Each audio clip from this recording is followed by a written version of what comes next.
My name is Maya Chen, and I was sitting in my car outside Morrison Associates at 9:47 a.m. when I watched my entire family walk through the glass doors of what they believed was their company. The irony wasn't just bitter, it was surgical. They had scheduled another family meeting, another boardroom discussion about the future of grandfather's consulting empire, and once again, I hadn't received an invitation. For 3 years running, they'd gathered in that mahogany-paneled conference room to make decisions about a business that bore our blood, our legacy, our grandfather Henry Morrison's life work. And for 3 years running, they'd acted as if I didn't exist. Before we jump back in, tell us where you're tuning in from, and if this story touches you, make sure you're subscribed, because tomorrow I've saved something extra special for you. What they didn't know, what none of them could have possibly imagined as they strutted through that lobby in their tailored suits and practiced confidence, was that the women they'd systematically erased from every family decision, every holiday dinner, every milestone celebration, held the keys to everything they thought they controlled. The coffee in my hands had gone cold as I watched my father, Robert, adjust his silver cufflinks, the same ones grandfather had left him. My mother Linda swept in behind him, her Hermes bag cutting through the morning air like a weapon she'd learned to wield with precision. My brother David followed, already pulling out his phone to check emails that would soon become meaningless. And my sister Sarah brought up the rear, her heels clicking against marble floors that echoed with the weight of decisions that would never be theirs to make. 3 years ago, everything changed with a single conversation. I had been working as a junior analyst at Morrison Associates, trying to prove myself worthy of the family name, when I discovered something that would shatter their carefully constructed world. During a late-night audit of our client retention rates, I found discrepancies in our billing practices. Not small oversights, but systematic overcharging that had been happening for months. When I brought it to my father's attention, expecting praise for my diligence, I was met with something far different. "Maya, you don't understand how business works," he said, barely looking up from his newspaper. "These clients can afford it. We're providing premium services, and sometimes that means premium pricing adjustments." I stared at him across the breakfast table, my report still clutched in my hands. This wasn't premium pricing, this was fraud, plain and simple, and he was dismissing my concerns like I was a child asking naive questions about the world. "Dad, this isn't right. We're violating our contracts. If this comes out, it could destroy everything grandfather built." The silence that followed was arctic. My mother stopped stirring her coffee. David looked up from his tablet. Sarah paused mid-bite of her croissant. It was as if I had blasphemed in church, spoken words that simply weren't allowed in the sacred space of Chen family breakfast conversations. "Your grandfather," my father said slowly, each word measured in cold, "understood that survival requires adaptation. He would have done whatever was necessary to keep this company competitive." I felt something crack inside my chest, a fissure that would only widen in the months to come.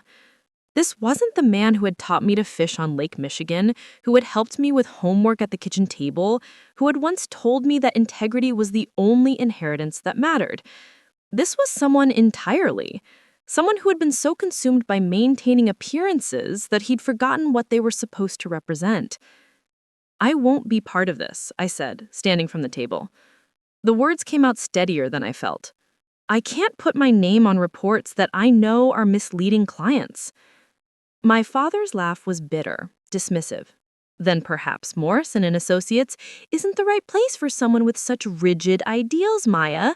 The business world requires flexibility, Maya, something you've never quite grasped." The next morning, I submitted my resignation, not to my father but to Human Resources, through proper channels, with a copy sent to the board of directors. I detailed my concerns about billing practices and recommended an immediate audit of client accounts. I thought I was doing the right thing, protecting the company grandfather had built with his bare hands after returning from Korea. I thought integrity mattered more than family politics. I was naive enough to believe that truth would be welcomed, even celebrated. Instead, I was excommunicated. The family meeting stopped including me. Holiday invitations disappeared. My mother's birthday party happened without my knowledge. David's promotion celebration was a mystery I discovered through LinkedIn. Sarah's engagement announcement came through a Facebook post I wasn't tagged in. They had taken my moral stand and twisted it into betrayal, my whistleblowing into disloyalty, my principles into proof that I couldn't be trusted with family secrets. The worst part wasn't the silence. It was the narrative they crafted to justify it. I heard through mutual friends that they'd told everyone that I'd had a breakdown, that I'd become unstable and paranoid, convinced that the company was doing things wrong when I simply couldn't handle the pressure of real business decisions. They painted me as the weak link, the idealistic daughter who couldn't cut it in the corporate world, who had to be protected from herself and excluded for everyone's good. What they didn't know was that their exclusion had freed me in ways they couldn't imagine.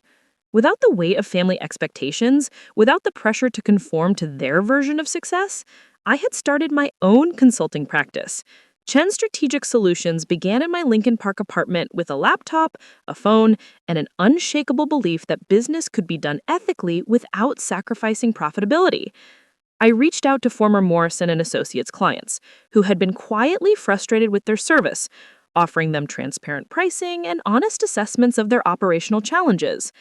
My first client was Patricia Williams, a small manufacturing company owner, who had been overcharged by Morrison Associates for a market analysis that took me 3 weeks to properly complete. When I presented her with a comprehensive report for half the price Morrison had quoted, she stared at the document for a long moment before looking up at me with tears in her eyes.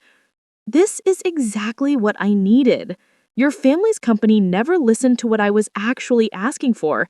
They just gave me the same template they give everyone." Word spread quickly in Chicago's tight-knit business community. Within 6 months, I had 8 clients.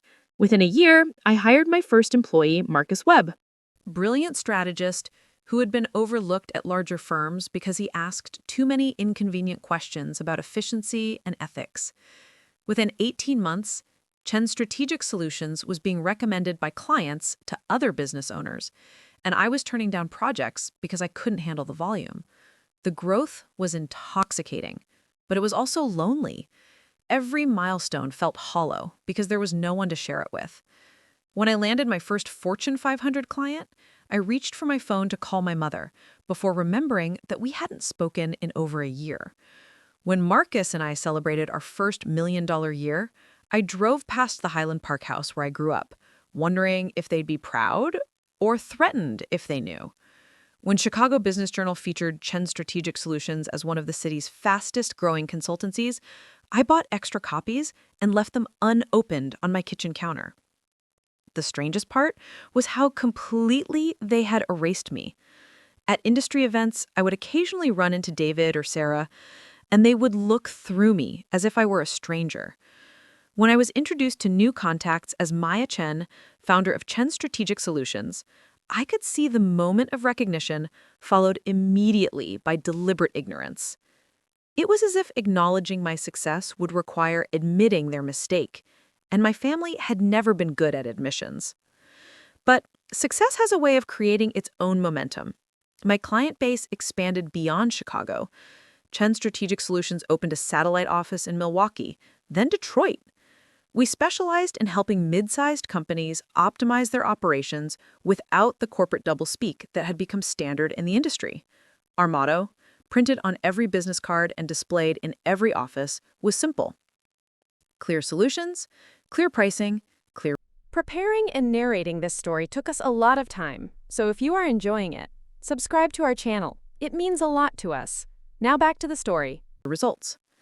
It was everything Morrison Associates wasn't, and the market responded accordingly. By the end of my second year in business, I had generated more revenue than I'd ever seen in my previous life. But money wasn't the real victory. The real victory was receiving emails from clients thanking me for saving their businesses, for giving them strategies that actually worked, for treating them like partners instead of revenue streams. The real victory was Marcus telling me that Chen Strategic Solutions was the first place he'd ever worked where he could sleep peacefully, knowing that everything we did could stand up to scrutiny. Still, there were nights when the silence felt crushing. Nights when I would scroll through Sarah's Instagram posts of family dinners I wasn't invited to, or see David quoted in business publications discussing Morrison and Associates' future plans as if he were the sole heir to grandfather's vision. Nights when I wondered if integrity was worth the isolation, if principles could really compensate for the loss of belonging. The answer came on a Tuesday morning in October, exactly 3 years after I'd resigned from Morrison and Associates. I was in my office reviewing quarterly projections when my assistant knocked on my door. Maya, there's an Eleanor Martinez on line 2. She says she's calling from Hoffman and Associates law firm about your grandfather's estate. My blood went cold. Grandfather Henry Morrison had died 5 years earlier, and his will had been read, his estate distributed. There shouldn't have been any outstanding legal matters, no unfinished business requiring attorney involvement. Miss Chen. Eleanor Martinez's voice was crisp, professional, tinged with something I couldn't identify. I apologize for the delay in reaching out. We've been handling a complex verification process regarding your grandfather's will, and I need to meet with you as soon as possible to discuss some discoveries that significantly impact your inheritance. The words didn't make sense. I had received my inheritance already, a small trust fund that had helped me start my business, some personal items, and a letter from grandfather encouraging me to follow my own path. My parents and siblings had inherited the bulk of his estate, including his controlling interest in Morrison and Associates. I'm sorry, but I think there might be some confusion, I said. My grandfather's estate was settled years ago. I received my portion already. Eleanor Martinez's pause was loaded with implications I couldn't understand yet. Miss Chen, what I'm about to tell you will be quite shocking. The will that was read to your family was not your grandfather's final testament. We recently discovered a more recent, properly executed, and legally binding that fundamentally changes the distribution of his assets. The world seemed to tilt sideways. I gripped my desk, trying to process what she was saying. What do you mean, a more recent version? Another pause, this one almost sympathetic. Your grandfather executed a new will 6 months before his death. In this document, he leaves you controlling ownership of Morrison and Associates, 80% of the company's shares to be exact. Your family currently believes they collectively own the business, but legally, you are the majority shareholder. The previous will they followed was superseded, and we've now completed the verification process to confirm the authenticity of the final version. I don't remember hanging up the phone. I don't remember Eleanor Martinez explaining the details of when and how we would meet or what steps needed to be taken to formalize the transfer. I sat in my leather chair, staring out at the Chicago skyline, trying to comprehend that the family who had excluded me, erased me, dismissed me as unstable and disloyal, had been operating under a fundamental misunderstanding for 3 years. They thought they owned grandfather's empire. In reality, I did. The meeting was scheduled for the following week, the same day I had watched them enter Morrison and Associates for another family meeting I wasn't invited to. Eleanor Martinez had suggested that I might want to inform my family of the situation beforehand to avoid unnecessary shock and drama. But as I sat in my car outside the building that now legally belonged to me, watching them disappear into elevators that carried them to boardrooms where they would make plans for a company they didn't actually control, I realized that some truths required the full weight of surprise to be properly appreciated. They had taught me that family loyalty meant accepting their version of reality without question. They had shown me that love was conditional on compliance, that belonging required silence about uncomfortable truths. Now it was time for them to learn what I had discovered over the past 3 years, that integrity has its own power, that principles have their own rewards, and that sometimes the person you dismiss as weak is actually the one holding all the cards. I finished my coffee, checked my reflection in the rearview mirror, and walked toward the entrance of Morrison and Associates. Associates. It was time for a family meeting they would never forget. The security guard nodded at me with practiced politeness as I approached the Morrison and Associates reception desk. 23rd floor, mahogany and marble, floor-to-ceiling windows overlooking Michigan Avenue. This had been my world once. before I learned that familiarity could become a cage. The receptionist, a young woman I didn't recognize, smiled with corporate warmth as I approached her station. "Good morning. I'm here for the Chen family meeting," I said, keeping my voice level and professional. She glanced at her computer screen, her perfectly manicured fingers dancing across the keyboard with efficient precision.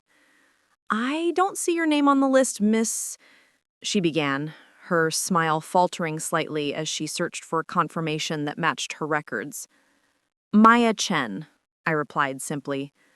There might have been an oversight in the scheduling. The lie felt necessary, a small lubrication for machinery that was about to break down completely. She typed again, her brow furrowing with the concentration of someone trying to solve a puzzle that didn't quite fit together. "I'm sorry, but I really don't show you registered for this meeting. Would you like me to call up to confirm?" Before I could answer, the elevator doors opened and David's wife Jessica emerged, looking harried and slightly out of breath. She was carrying a leather portfolio and checking her phone simultaneously, the kind of multitasking that had become second nature in our family's business circles. When she saw me standing at the reception desk, her face went through a series of expressions: confusion, recognition, then something approaching panic. "Maya," she said, her voice tight with surprise, "what are you doing here?" It was the first direct acknowledgement I had received from anyone in the family in months, and hearing my name spoken aloud in this context felt both validating and surreal. I had become so accustomed to being invisible that being seen felt almost aggressive. "I'm here for the family meeting," I said, maintaining the same professional tone I'd used with the receptionist. Jessica's eyes darted between me and the young woman behind the desk, as if she were calculating the social mathematics of a situation she hadn't been prepared to handle. "Maya, you know you're not—" She started, then stopped, apparently realizing that finishing that sentence would require acknowledging the deliberate nature of my exclusion. "Not what?" I asked, letting the question hang in the air between us. The receptionist watched our exchange with the fascination of someone witnessing a drama she hadn't expected to encounter during her morning shift. Jessica's professional composure was cracking slightly, revealing the discomfort that lay beneath her polished exterior. "Look, maybe we should go upstairs and sort this out," Jessica said finally, her voice carrying the kind of diplomatic smoothness that suggested years of navigating delicate family politics. "I'm sure there's been some kind of misunderstanding." The irony of her words wasn't lost on me. There had indeed been a misunderstanding, but not the kind she imagined. We rode the elevator in silence, the digital display counting floors with mechanical precision while tension built in the confined space between us. Jessica kept glancing at me sideways as if trying to decode my presence through careful observation. When the doors opened on the 15th floor where the executive conference rooms were located, I could hear voices echoing down the hallway, familiar voices discussing quarterly projections and market positioning with the confidence of people who believed they controlled their own destiny. "Before we go in," Jessica said, her hand hovering over the conference room door handle, "maybe you could help me understand what this is about. It's been a long time since you've been involved in family business discussions." Her tone was careful, diplomatic, but I could hear the underlying message: you don't belong here anymore, and we both know it. "Some things change, Jessica," I replied, "sometimes more than we realize." She studied my face for a moment, searching for clues to a puzzle she couldn't quite solve. Then she pushed open the door, and suddenly I was looking at the mahogany table where my family sat in their assigned seats, papers spread before them like battle plans, coffee cups and water glasses arranged with the precision of a formal dinner service. The conversation stopped immediately. David looked up from his laptop, his expression shifting from concentration to confusion to something approaching alarm. Sarah paused mid-sentence, her pen frozen over a legal pad covered with notes I couldn't read from the doorway.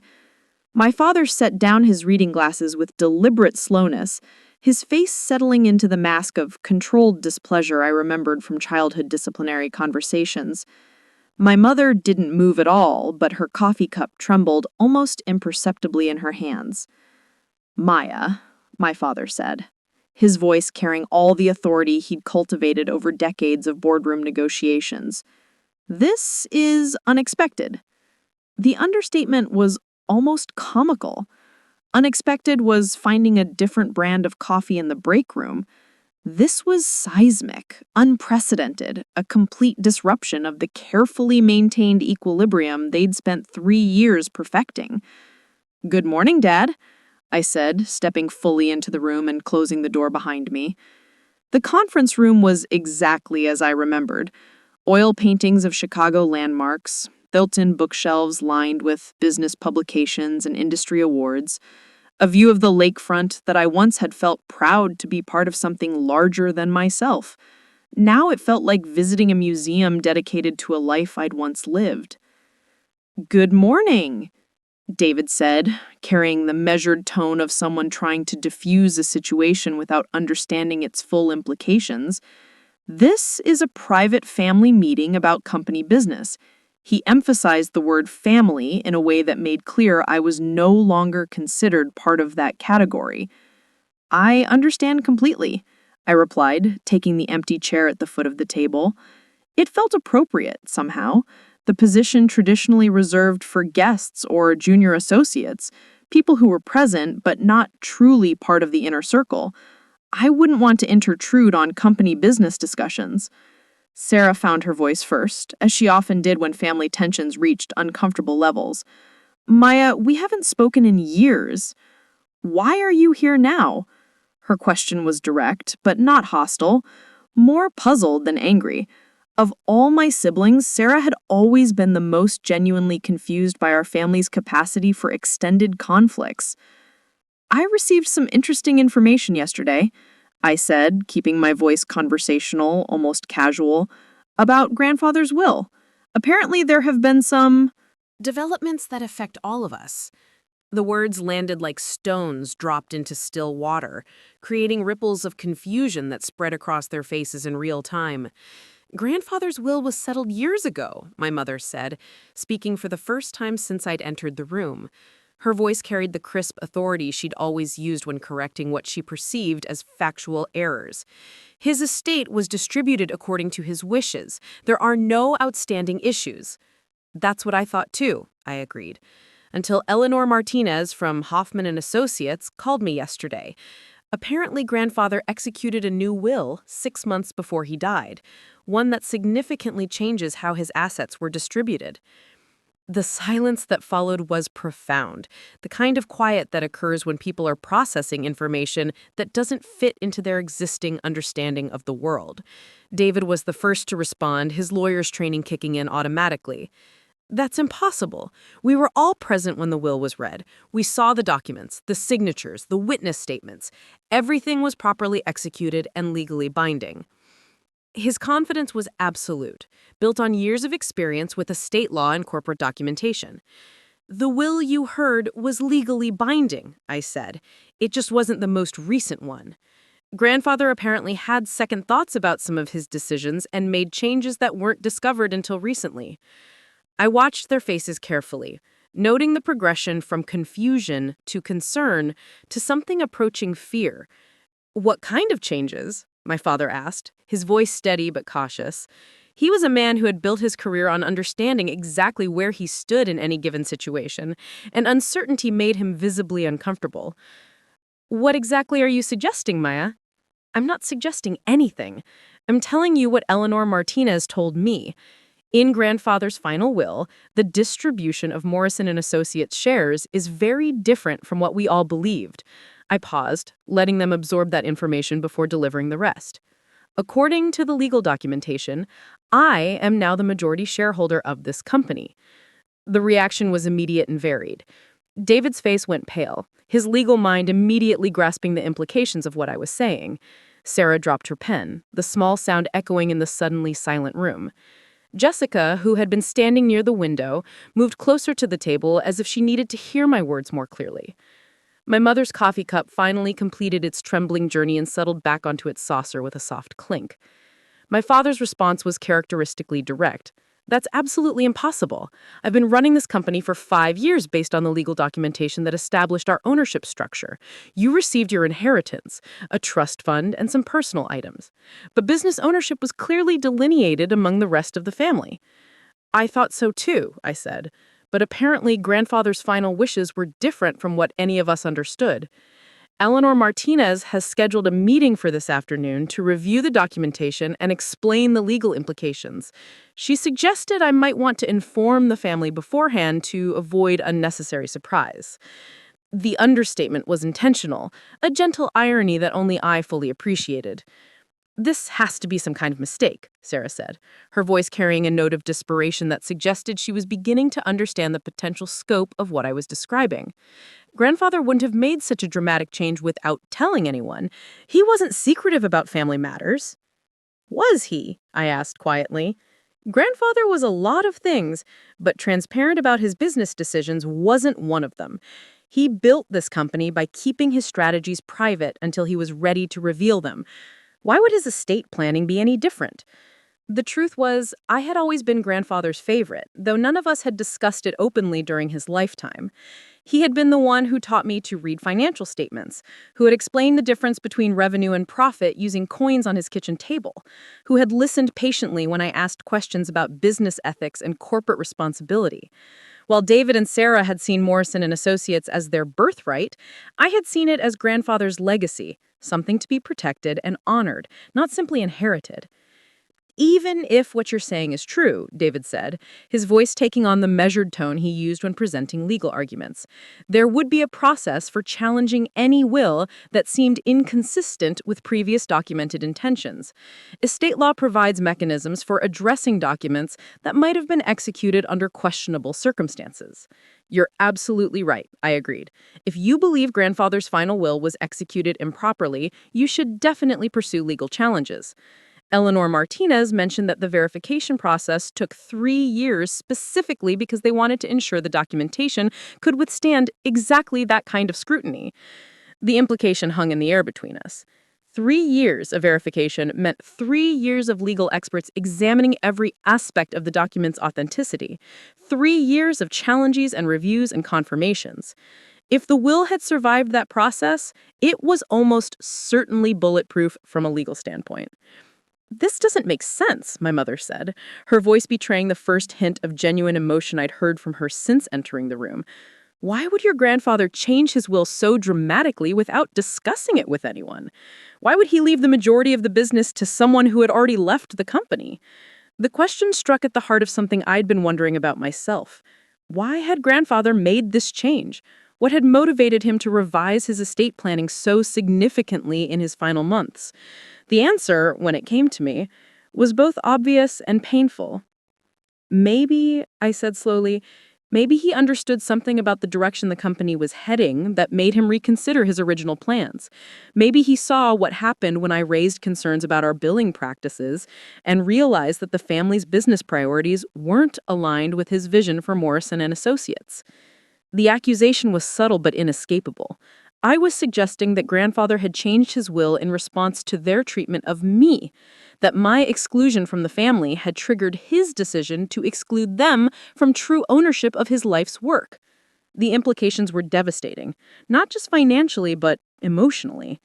That's a serious accusation, Maya, my father said, his voice carrying a warning tone I remembered from childhood arguments. You're suggesting that we somehow Disappointed grandfather to the point where he would disinherit his own children and grandchildren. That's not just unlikely, it's insulting. I'm not suggesting anything, I replied. I'm simply sharing information about legal documents that apparently exist and have been verified. The motivations behind grandfather's decisions are something we'll probably never fully understand, but the legal reality is what it is. Jessica, who had been listening to our exchange with growing alarm, finally spoke up. What does this mean practically? If what you're saying is true, what happens to the company? What happens to everyone's jobs, their investments, their plans? Her questions were practical, immediate, focused on the concrete implications of a situation that seemed too surreal to be real. That's something we'll need to discuss, I said. But first, I think we should verify the information with Eleanor Martinez. She's requested a meeting with all of us this afternoon to review the documentation and explain the legal process for implementing grandfather's final will. The room fell silent again, but this time the quiet was different. Instead of shock or confusion, I sensed a kind of grim acceptance beginning to settle over them. They were starting to understand that this wasn't a mistake or a misunderstanding, but a reality they would have to navigate whether they liked it or not. David pulled out his phone and began typing rapidly, presumably reaching out to his own legal contacts to begin understanding his options. Sarah stared at the table, her pen still lying where she dropped it, her notes about quarterly projections suddenly seeming irrelevant. Jessica moved to the window, her silhouette framed against the Chicago skyline, as she processed implications that extended far beyond the immediate family dynamics. My parents sat in their chairs at the head of the table, looking older than I'd ever seen them, weighed down by the realization that the foundation of their recent years had been built on incorrect assumptions. The company they'd been running, the decisions they'd been making, the future they'd been planning, all of it would need to be reconsidered in light of a legal reality that changed everything. "The meeting is at 3 o'clock, I said, standing up from my chair. "Eleanor Martinez's office is downtown, on LaSalle Street. She asked that all family members attend if possible."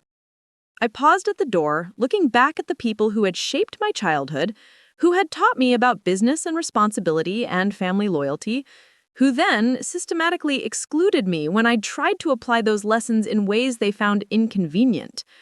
For what it's worth, I didn't ask for this. I built my own company because I thought that was the only option you'd left me. But apparently, grandfather had other plans. Then I left them to process what I'd told them, to make whatever phone calls they needed to make, to begin understanding that the power dynamics in our family were about to shift in ways none of us had anticipated. As I walked back through the reception area, the young woman behind the desk smiled at me with renewed interest. Word would spread quickly through the office that something significant had happened in the executive conference room, that the family dynamics at Morrison Associates were more complicated than anyone had realized. By tomorrow, the entire company would be buzzing with speculation about what Maya Chen's unexpected return might mean for their jobs, their projects, their futures. I stepped back onto Michigan Avenue, pulling my coat tighter against the October wind coming off Lake Michigan. 3 hours until the meeting with Eleanor Martinez. 3 hours for my family to research estate law, to make frantic phone calls to their lawyers, to begin understanding that their comfortable assumptions about ownership and control had been built on sand. The irony wasn't lost on me. They had excluded me from family meetings because they believed I couldn't be trusted with family business. Now it turned out that grandfather had trusted me with the most important family business of all, the future of Morrison and Associates itself. The question was what I would choose to do with that trust and whether the lessons I'd learned about integrity and ethics during my years of exile would translate into wisdom about power and responsibility. As I walked back to my own office, I realized that the hardest part of this situation wasn't going to be dealing with my family's anger or resentment. It was going to be figuring out how to use the unexpected gift grandfather had given me in ways that honored both his memory and my own principles. The company he built deserved better than the ethical shortcuts in family politics that had driven me away. The question was whether I could provide that better path, and whether my family would be willing to follow it. Eleanor Martinez's office occupied a corner suite on the 32nd floor of a glass tower that pierced the Chicago sky like a steel needle. The afternoon sun streamed through floor-to-ceiling windows, casting long shadows across a conference table that could have seated 20, but today held only 6. The lawyer herself was a woman in her early 50s, silver-haired and sharp-eyed, with the kind of presence that suggested decades of delivering news that changed people's lives forever. My family had arrived separately, each choosing their own method of processing the morning's revelations. David came with his own attorney, a thin man named Peterson, who carried himself with the nervous energy of someone operating outside his area of expertise. Sarah brought Tom, her husband, whose background in finance made him useful for understanding the economic implications of what we were about to discuss. My parents arrived together but sat apart. The distance between them suggested conversations that hadn't gone well. "Thank you all for coming on such short notice," Eleanor began, her voice carrying the professional warmth of someone who understood the delicate nature of family legal proceedings. I know this situation is unexpected and potentially disruptive. My goal today is to provide you with complete transparency about the legal documents we verified and explain the process moving forward. She opened a thick folder and withdrew a document that looked official and intimidating, covered with legal seals and notarized signatures. This is Henry Morrison's final will and testament, executed on March 15th, 6 months before his death. It supersedes all previous wills and has been verified through extensive authentication processes, including handwriting analysis, witness interviews, and psychiatric evaluation to confirm Mr. Morrison's mental competence at the time of execution. The silence in the room was profound. Even David's attorney seemed to understand that they were witnessing something unprecedented. Legal revelation that would fundamentally alter everything they thought they knew about the Morrison family estate. The primary change from the previous will, Eleanor continued, concerns the distribution of Morrison and Associates ownership. Where the earlier document divided company shares among Robert, David, and Sarah Chen, with smaller portions allocated to other family members, this final will grants 80% ownership to Maya Chen, with the remaining 20% distributed among the rest of the family. My mother's sharp intake of breath was audible across the room. 20%. After building their entire lives around the assumption that they collectively controlled grandfather's empire, they were learning that their actual ownership amounted to less than what I now held individually. The mathematics of power had shifted so dramatically that everything they'd planned, every decision they'd made, every assumption about their financial future needed to be reconsidered. "This can't be legal," my father said, his voice carrying the kind of controlled anger that had always preceded his most devastating business negotiations. Estate law requires that major changes to inheritances be communicated to beneficiaries. You can't simply execute a secret will that disinherits children and grandchildren without following proper procedures. Eleanor nodded with the patience of someone who had anticipated this exact objection. "You're absolutely correct about the communication requirements, Mr. Chen.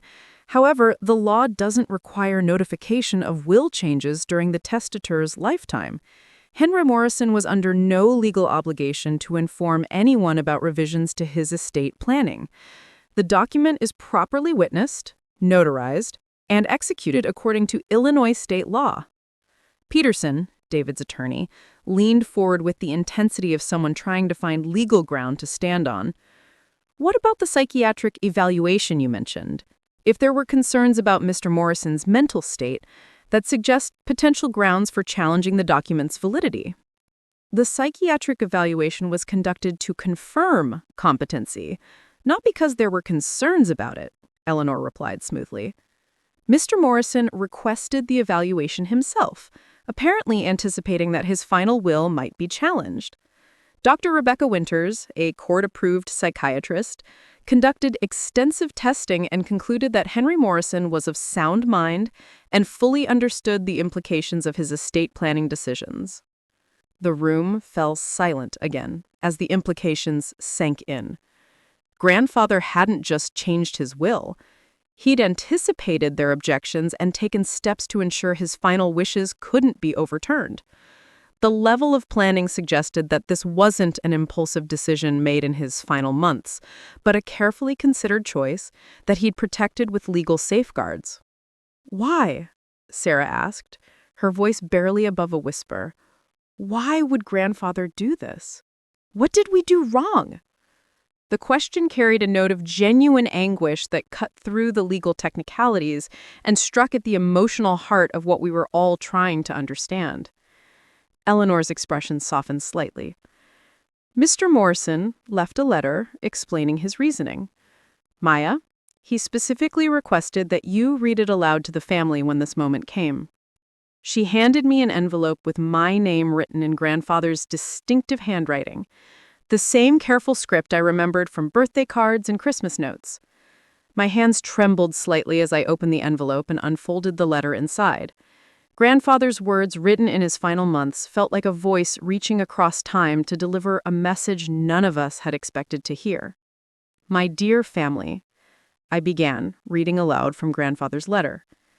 "If you are hearing these words, It means that my final will has been revealed and you are struggling to understand my decisions.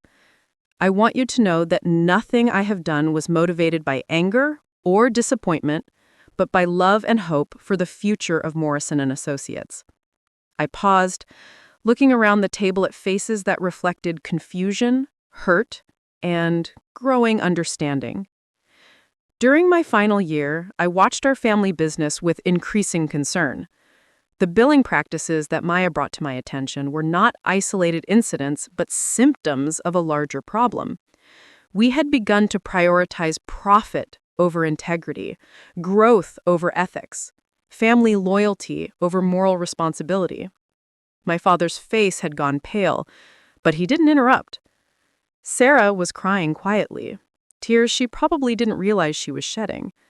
David stared at the table, his legal mind undoubtedly processing the implications of grandfather's words.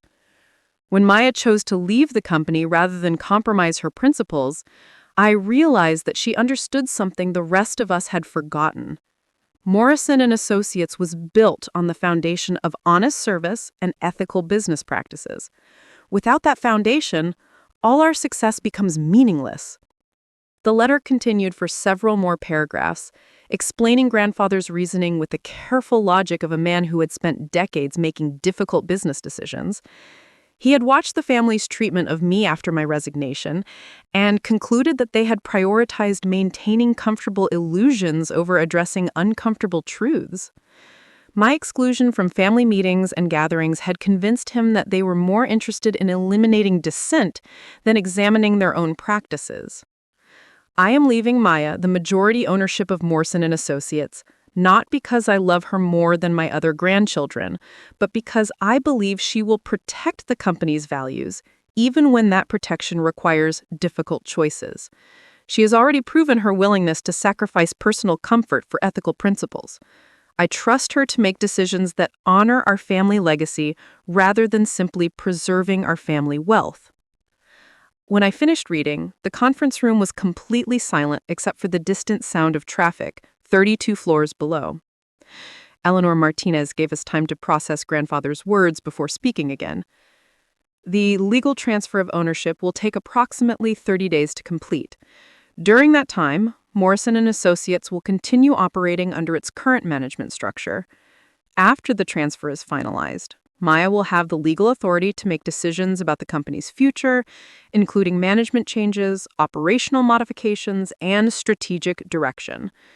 What does this mean for employees? Tom asked, speaking for the first time since we'd gathered. His question was practical, focused on the immediate implications for the dozens of people whose livelihoods depended on Morrison Associates continuing to function. That will be Maya's decision, Eleanor replied, turning to look at me. As the new majority owner, she'll have complete authority over company operations. The existing management team serves at her discretion. I felt the weight of their stares, the sudden realization that I held not just their financial futures, but the careers of everyone who worked for Morrison Associates. The consulting firm that grandfather had built from nothing, that had employed our family and dozens of others for decades, was now my responsibility. I haven't made any decisions about operational changes, I said carefully. This situation is as unexpected for me as it is for all of you. I'll need time to understand the current state of the company and consider what changes, if any, might be necessary. Changes? My father asked, his voice sharp with alarm. Maya, this company has been profitable for 5 consecutive years under my leadership. Our client retention rates are above industry standards.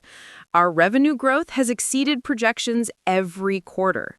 What changes could possibly be necessary? The question hung in the air between us, loaded with implications we both understood. He was asking whether I intended to dismantle everything he'd built, whether my return would mean the end of his role in the family business. But beneath that practical concern was a deeper fear, that I might implement the ethical standards I'd advocated for years earlier, standards that could threaten the profitable but questionable practices that had driven their recent success. I don't know yet, I replied honestly. I'll need to review current operations, examine client relationships, and understand exactly how the company has been functioning. If there are practices that need to be modified to align with grandfather's original values, then yes, changes will be necessary. David's attorney whispered something urgently in his ear, probably advising him about legal options for challenging the will or protecting his interests during the transition period. But I could see in David's expression that he was beginning to understand the futility of fighting a document that grandfather had clearly protected against exactly those kinds of challenges. "What about our equity?" Sarah asked.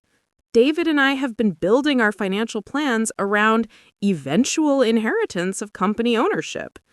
Our investment portfolios, our children's education funds, our retirement planning, all of it was based on the assumption that we would inherit significant portions of Morrison and Associates." It was a fair question with devastating implications. For years, they had lived with the comfortable assumption that grandfather's business would eventually provide them with financial security. They had made decisions about spending, investing, and career planning based on expected inheritance that now amounted to a fraction of what they'd anticipated. "The 20% ownership you'll retain represents significant value," Eleanor noted diplomatically. "Morrison and Associates is a profitable company with substantial assets. Your combined inheritance is still considerable by any reasonable standard." But we all understood the real mathematics. 20% divided among multiple family members meant individual stakes that were much smaller than anyone had expected. More importantly, without control of company decisions, their ownership stakes would be subject to whatever strategic direction I chose to pursue. "I want to propose something," I said, surprising myself with the words as they emerged. "Before we get caught up in legal battles or family conflicts, I think we should spend the next 30 days working together to understand the current state of Morrison and Associates. I want to audit operations, review client relationships, and examine our business practices. If there are problems that need to be addressed, we should address them together. If there are strengths that should be preserved, we should preserve them together." My father's eyes narrowed with suspicion. "What exactly are you proposing, Maya? Some kind of collaborative transition? A joint management structure?" "I'm proposing that we spend the next month figuring out how to move forward in ways that honor both grandfather's wishes and the legitimate interests of everyone in this room. I didn't ask for this responsibility, but I'm not going to abuse it.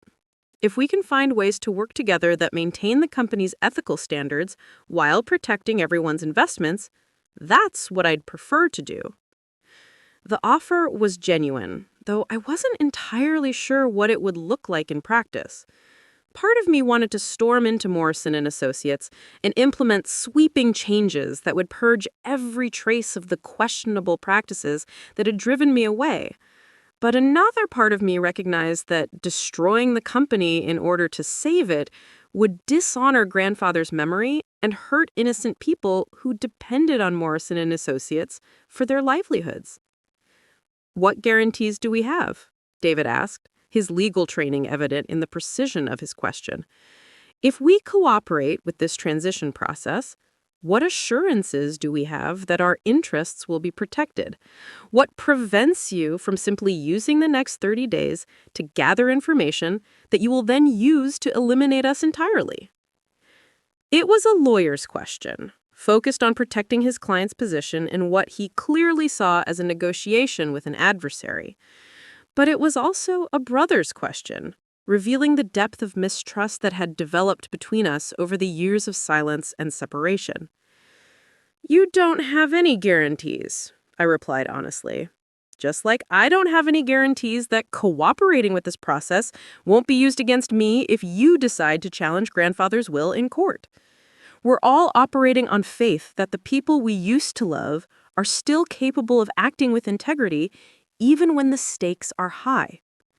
The reference to love was intentional, A reminder that underneath all the legal maneuvering and financial calculations, we were still family. We had shared childhoods and family vacations, graduation celebrations, and holiday traditions. The bonds that connected us had been strained by years of conflict, but they hadn't been completely severed.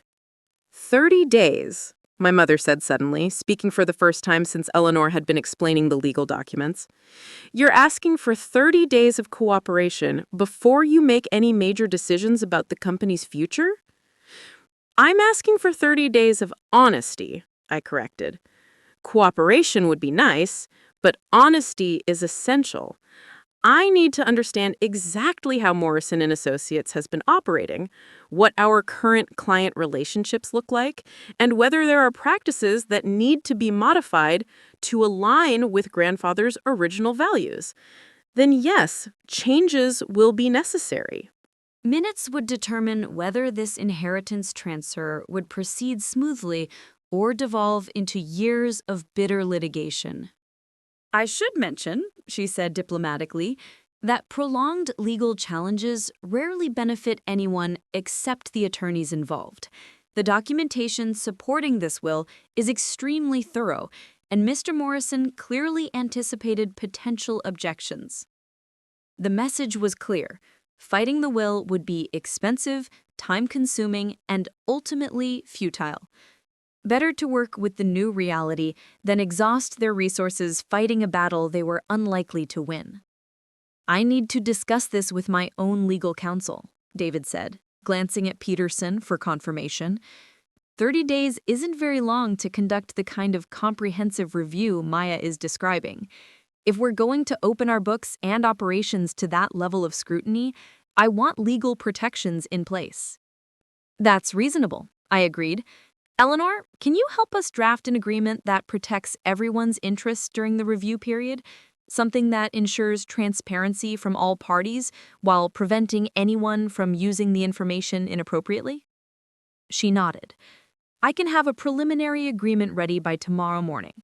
It would establish the scope of the review process, define everyone's obligations during the 30-day period, and provide legal protections for all parties involved.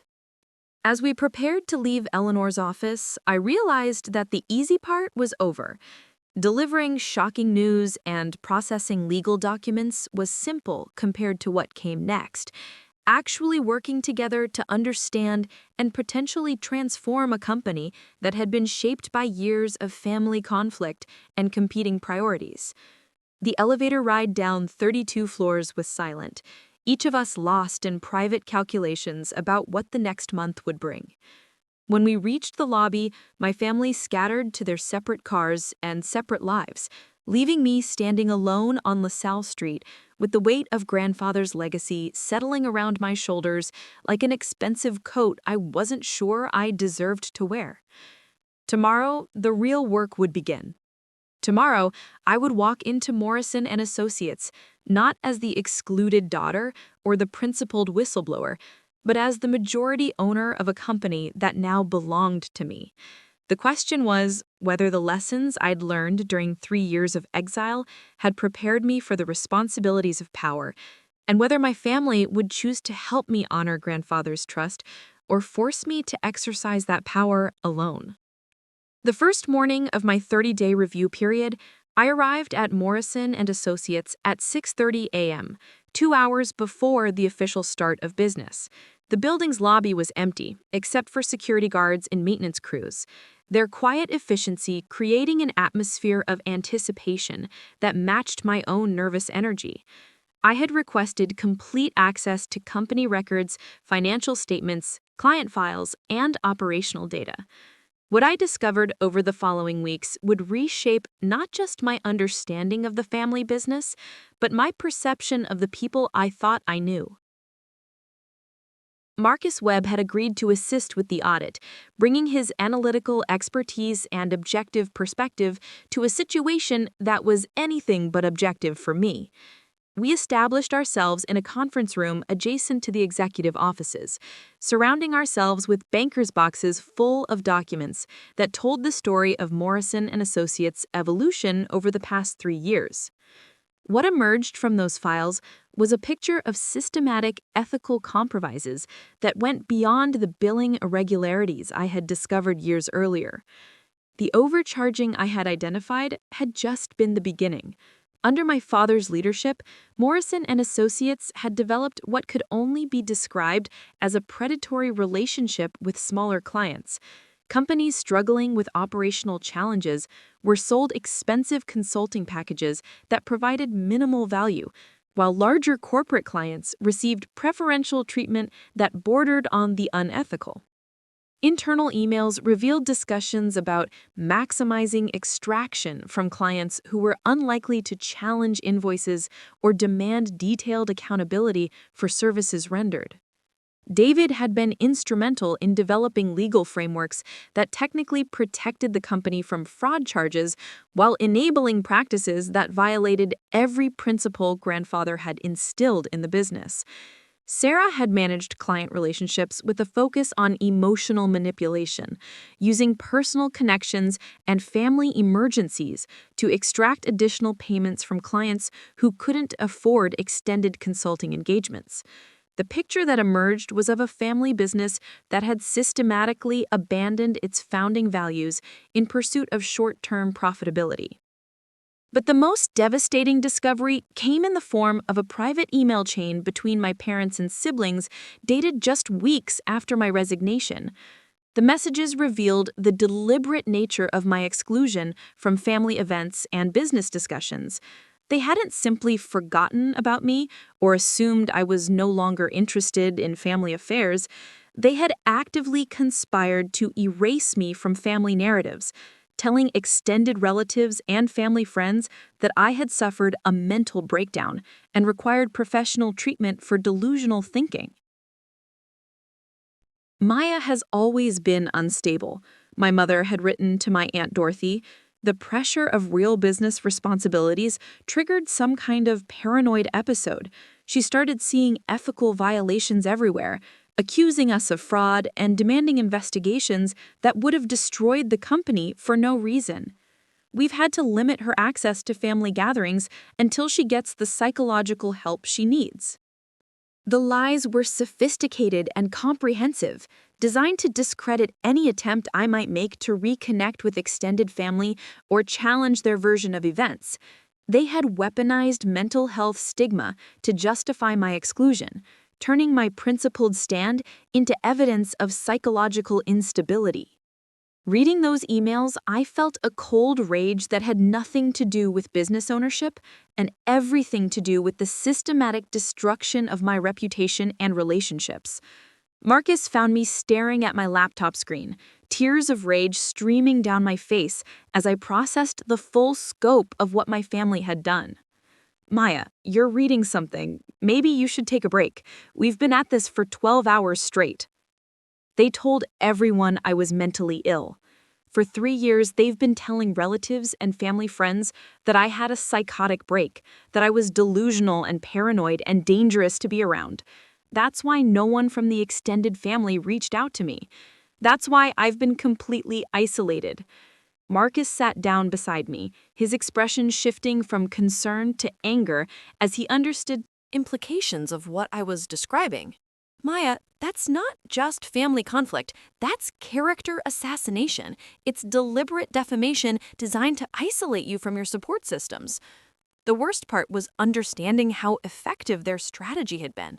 For 3 years, I had wondered why cousins and aunts and family friends had stopped responding to my occasional emails or phone calls. I had assumed they were simply following my parents' lead and cutting contact. But the reality was much more sinister.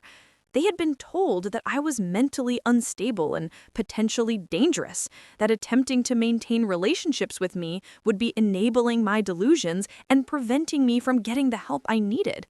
"We need to document all of this," Marcus said, his business analyst instincts taking over.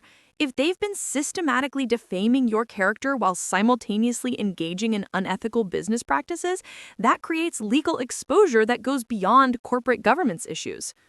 Over the following days, we expanded our investigation to include not just business practices, but the broader pattern of deception that had characterized my family's behavior since my resignation. What we found was a comprehensive campaign of reputation destruction that had effectively erased me from our social and professional circles.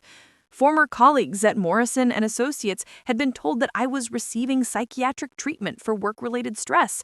Family friends had been informed that I was too unstable for social interactions.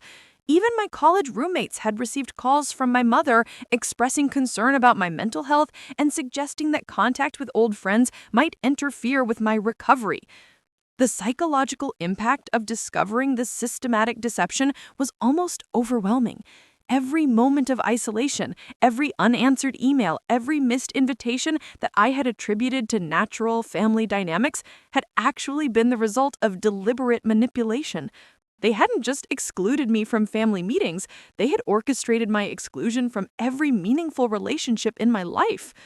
But alongside the rage and hurt, I felt something else, a cold clarity about what needed to happen next.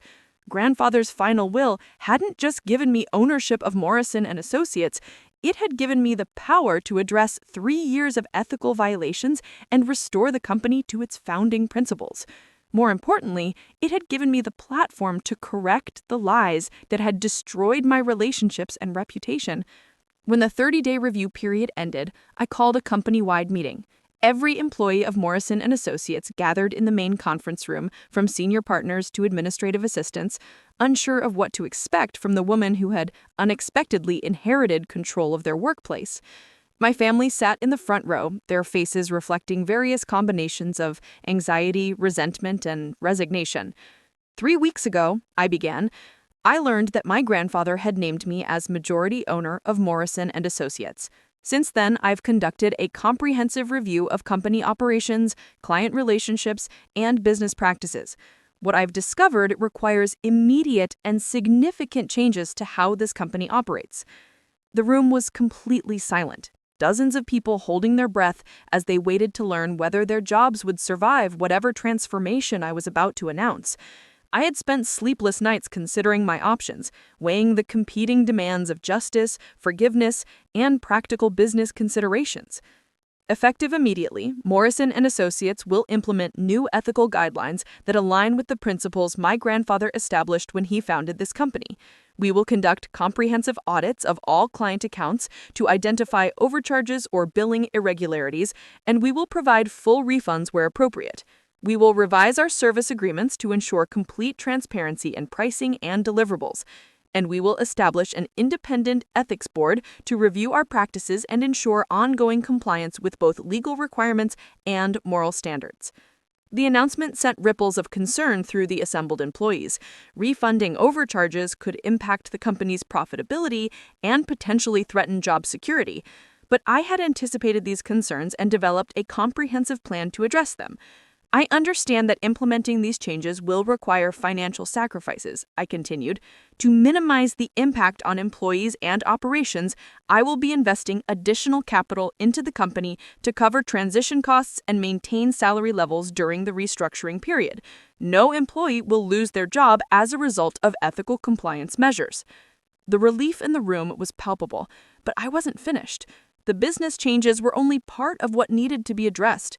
I also need to discuss some personal matters that have affected this company's culture and my family's relationships, I said, turning to look directly at my parents and siblings.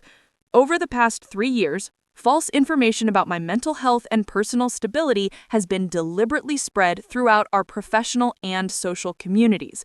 These lies were designed to isolate me from relationships and discredit any concerns I might raise about business practices.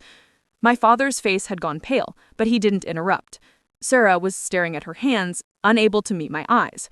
David had the expression of someone realizing that a situation was about to become much more worse than he had anticipated. Moving forward, Morrison and Associates will operate with complete transparency and honesty, not just in our client relationships, but in all our professional and personal interactions. Anyone who continues to spread false information about any member of this company will face immediate termination. The message was clear. The culture of deception and manipulation that had characterized the company's recent operations would not be tolerated under my leadership.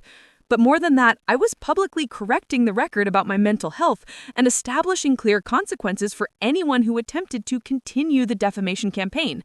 Separate from business decisions, you'll destroy Morrison and Associates if you let personal grievances override practical considerations. You're absolutely right, I replied calmly. Business decisions should be based on ethical principles and practical considerations, not personal revenge. That's exactly why the billing practices you implemented need to be corrected, and why the culture of deception you created needs to be eliminated. Maya, Sarah said, her voice carrying a note of desperation, we made mistakes. We all made mistakes. But destroying the company won't fix anything.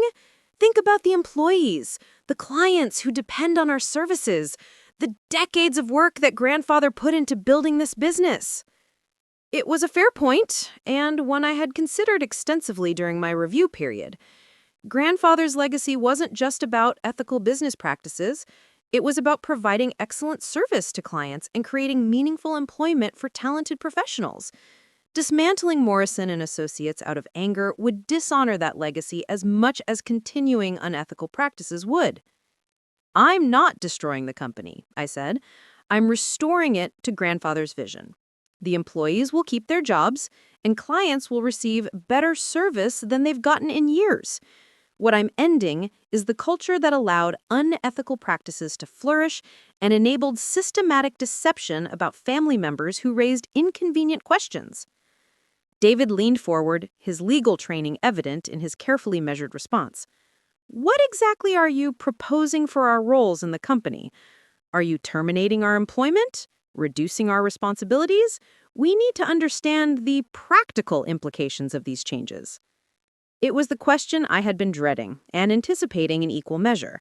My family had been instrumental in creating the problems I was committed to solving, but they were also talented professionals with deep knowledge of company operations.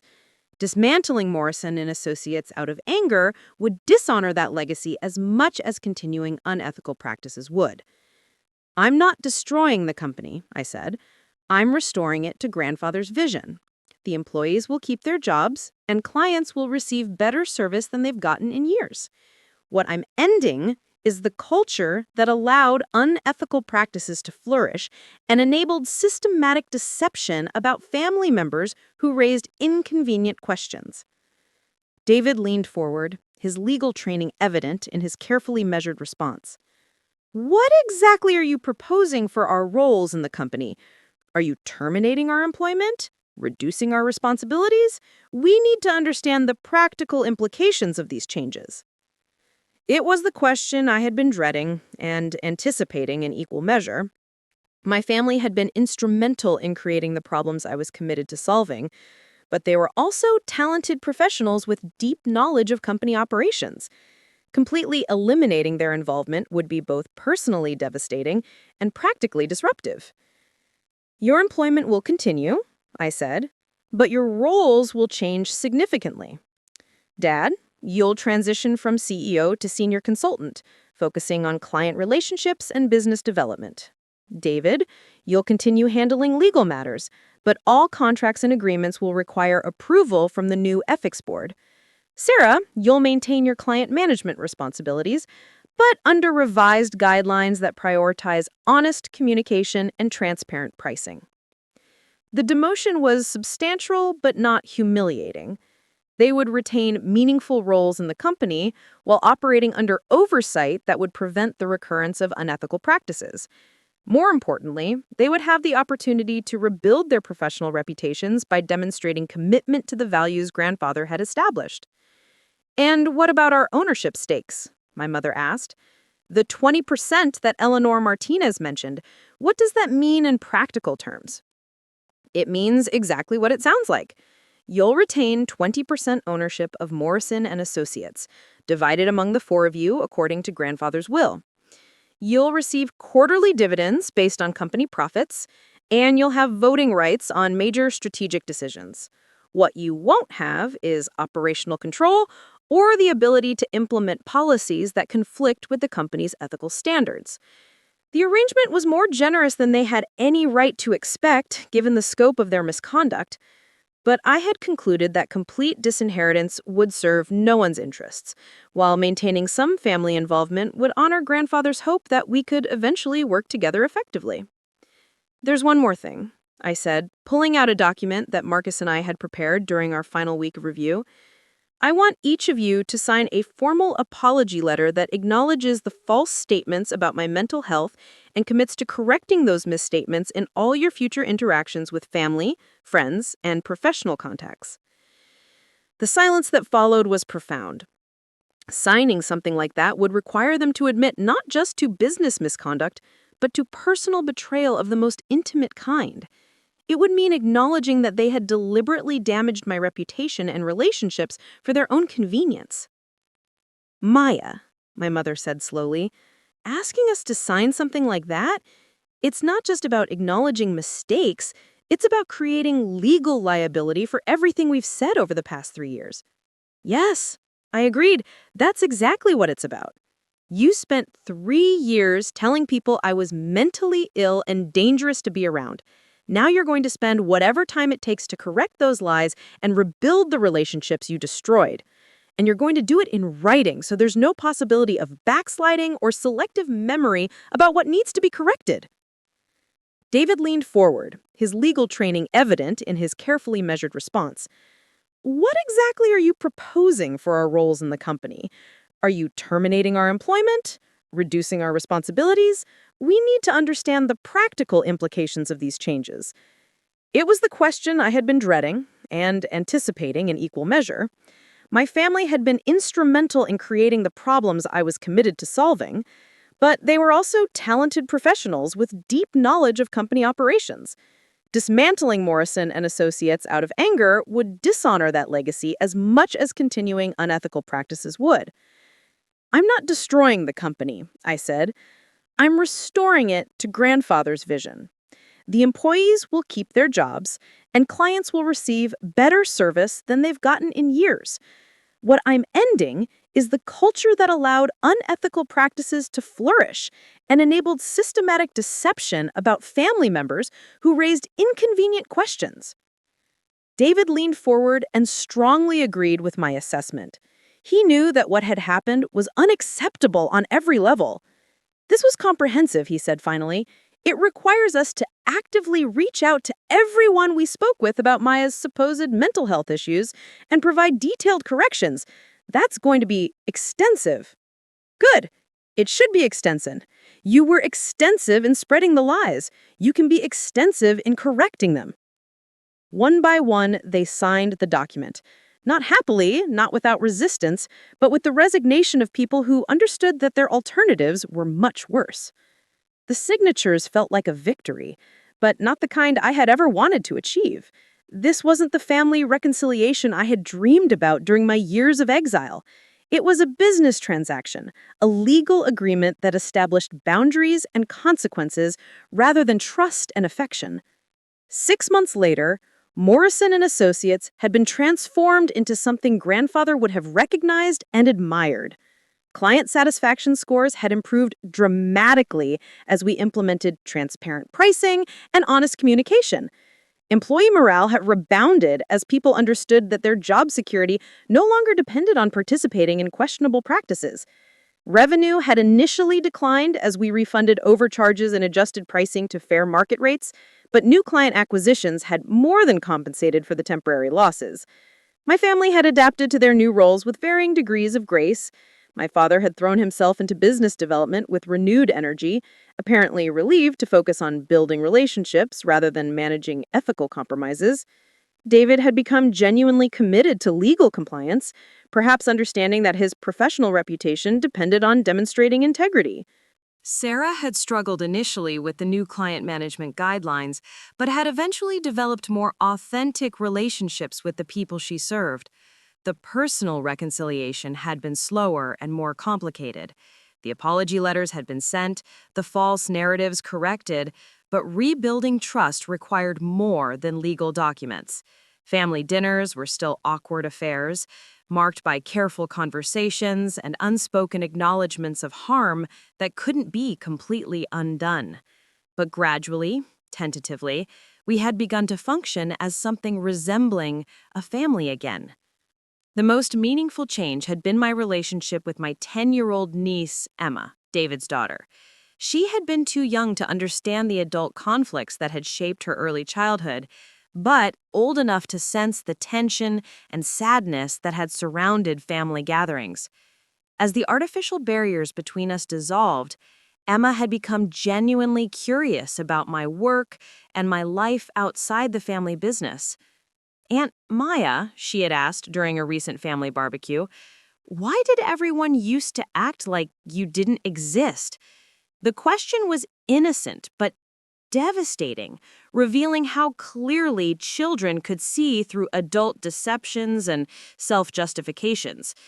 "Sometimes grown-ups disagree about important things," I had replied carefully, "and sometimes those disagreements last longer than they should because people are too proud or too scared to admit when they're wrong." It wasn't a complete answer, but it was honest enough for a 10-year-old to understand. Standing in grandfather's former office, now my office, I reflected on the journey that had brought me from exile to ownership, from exclusion to authority. The mahogany desk where he had taught me to read financial statements now held my own strategic plans for Morrison and Associates' future. The view of Lake Michigan that had inspired him to build something lasting now reminded me daily of the responsibility I had inherited. The company grandfather had founded was stronger than it had been in years, built on foundations of honesty and integrity that could withstand whatever challenges lay ahead.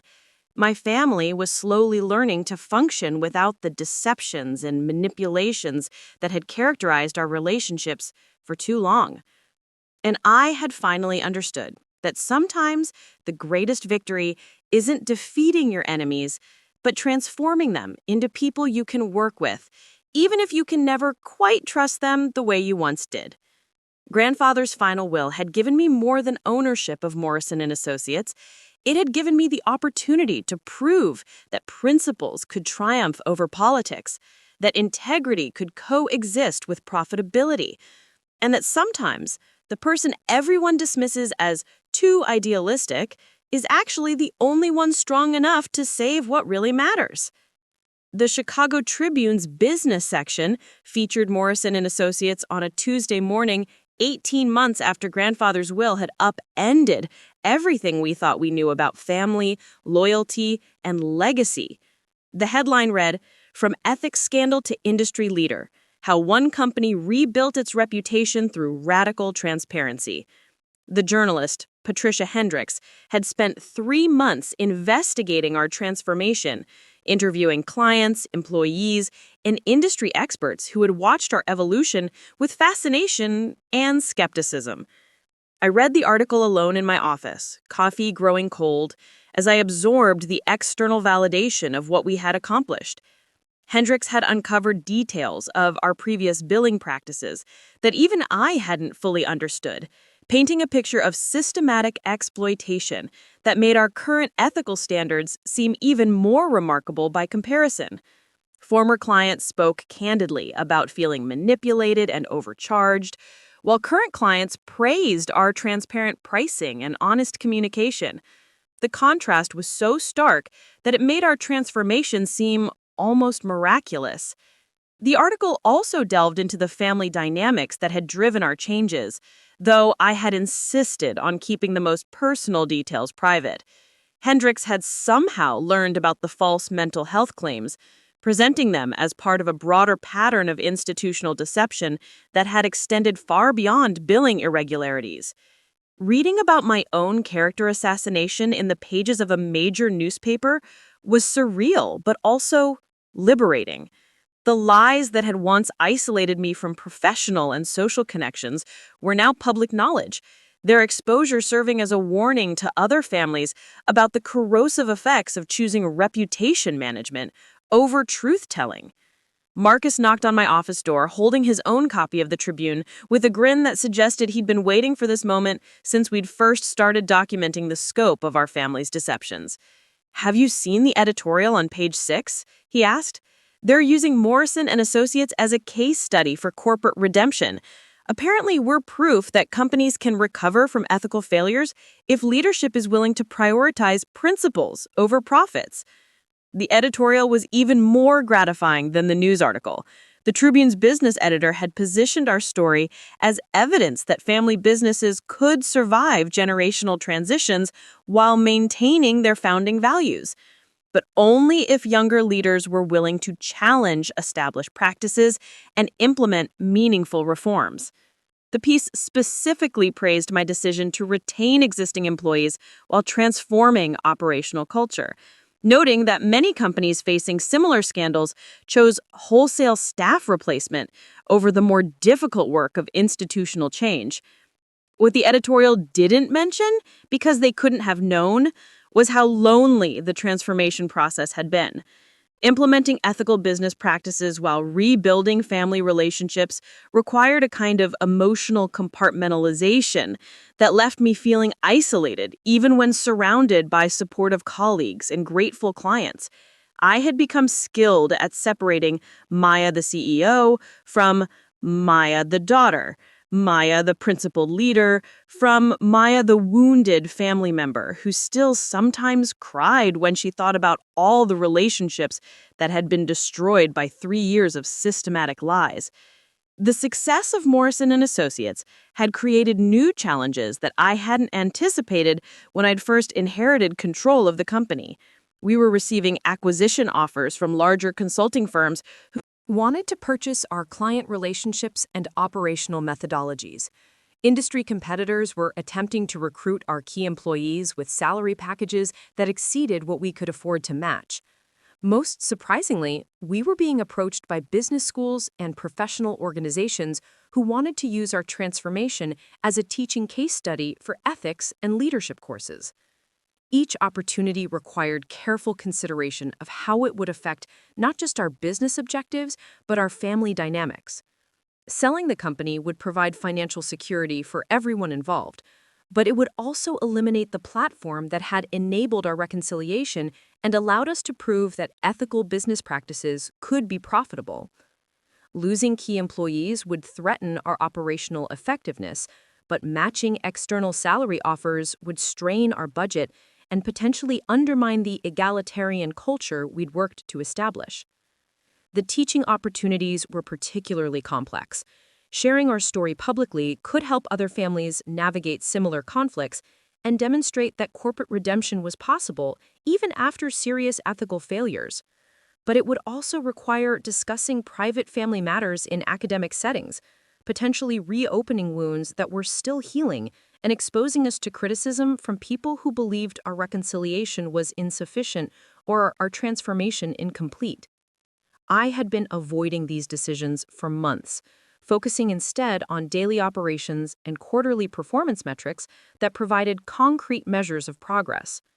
But the Tribune article had changed something fundamental about our situation.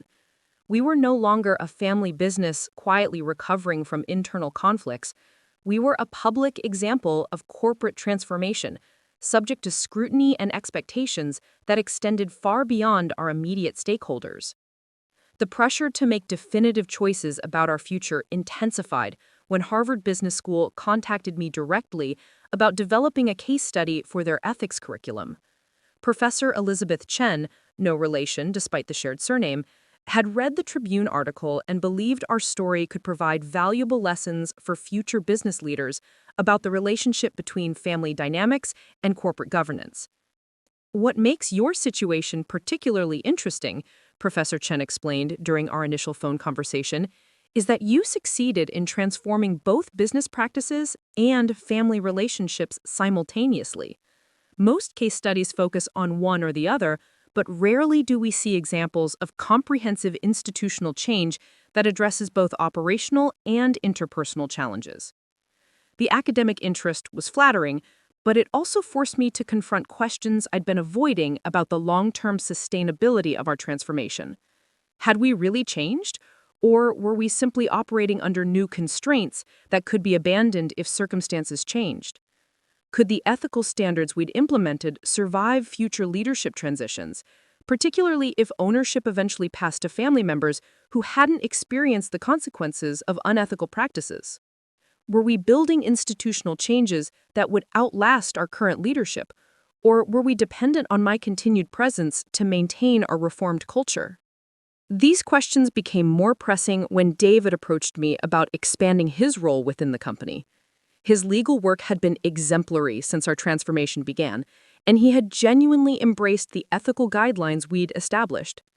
But he was also ambitious in ways that reminded me uncomfortably of the attitudes that had created our original problems.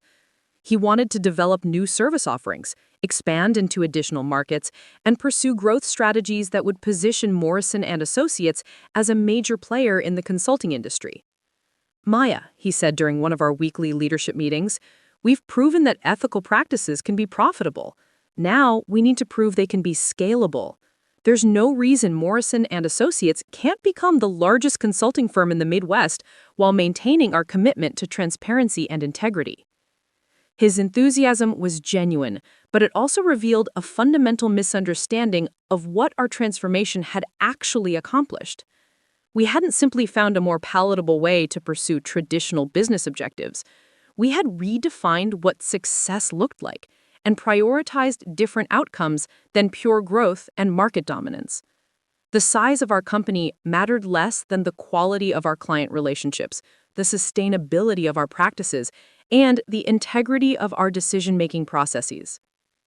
David, I replied carefully, growth for its own sake was part of what got us into trouble originally. Before we consider expansion, we need to ensure that our current operations are genuinely sustainable and that we can maintain our ethical standards regardless of market pressures or competitive challenges. The conversation revealed a tension that I had been hoping to avoid but couldn't ignore indefinitely. My family members had accepted the new ethical guidelines partly because they had no choice, but also because they believed compliance would eventually lead to traditional measures of business success. They were committed to honest dealing and transparent pricing, but they still measured achievement primarily through revenue growth, market share, and competitive positioning. This difference in priorities came to a head when we received an acquisition offer from Prestige Global Consulting, a multinational firm that specialized in purchasing regional consulting companies and integrating them into their corporate structure. The offer was substantial enough to provide financial security for every family member, while giving our employees access to career advancement opportunities that we couldn't provide independently. From a purely financial perspective, the acquisition represented everything my family had been hoping our ethical transformation would eventually deliver. But accepting the offer would also surrender control over the operational culture we'd worked so hard to establish. Prestige Global had a reputation for aggressive business practices and client management strategies that prioritized revenue extraction over long-term relationship building. They were interested in our client base and our reputation for ethical dealing, but they had no intention of maintaining the transparency and integrity standards that defined our current operations. The family meeting to discuss the acquisition offer was unlike any conversation we'd had since our reconciliation began. For the first time in months, we were facing a decision that would test whether our commitment to ethical practices could survive the temptation of significant financial gain. Old dynamics that had driven our original conflicts were still present beneath the surface, waiting to reemerge when money and family loyalty came into conflict. This is exactly what Grandfather wanted, Sarah argued, her voice carrying the conviction of someone who believed she was honoring our shared heritage. He built Morrison Associates to provide financial security for his family. This acquisition would accomplish that goal while ensuring the company's continued success under professional management. Grandfather wanted us to build something worth inheriting, I countered. He didn't spend decades establishing ethical business practices so we could eventually sell them to people who would abandon those practices for higher profits. The acquisition would destroy everything we've worked to rebuild.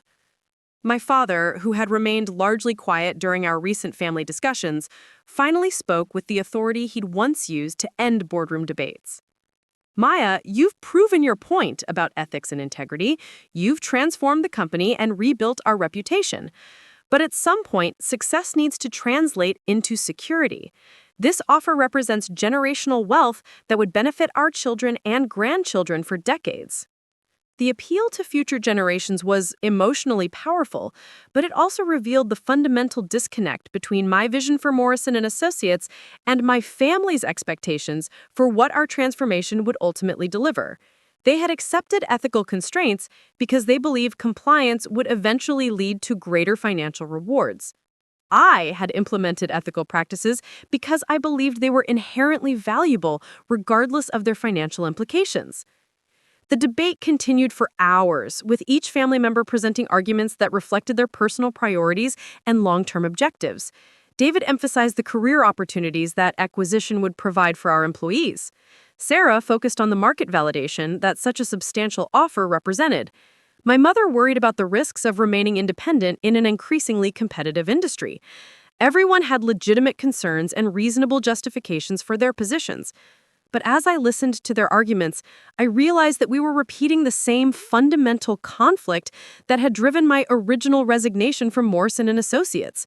Once again, my family was prioritizing financial considerations over ethical principles, choosing short-term gains over long-term integrity, selecting the path that offered the most money rather than the one that honored our stated values.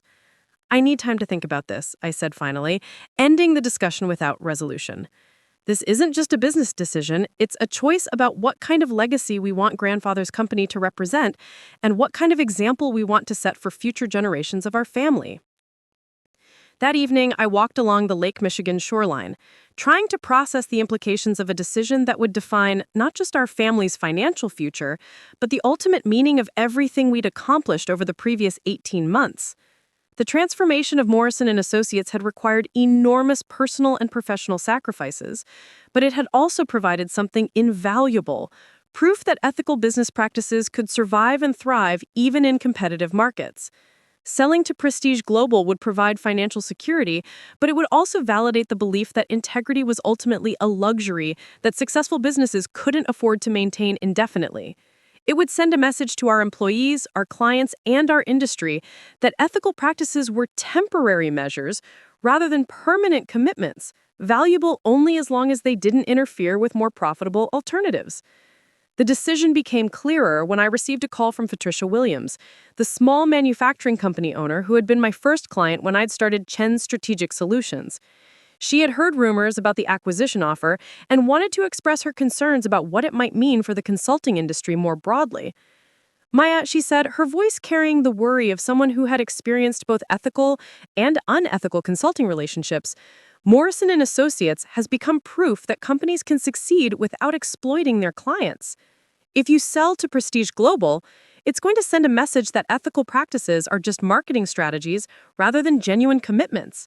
Small businesses like mine need to know that there are consulting firms we can trust completely." Her words crystallized something I had been struggling to articulate about the broader implications of our situation. Morrison and Associates had become more than a family business.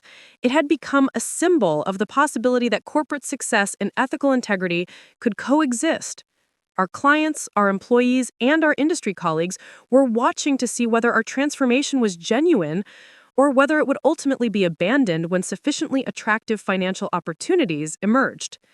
The next morning, I called a family meeting and delivered my decision with the calm authority that had characterized my leadership throughout our transformation process.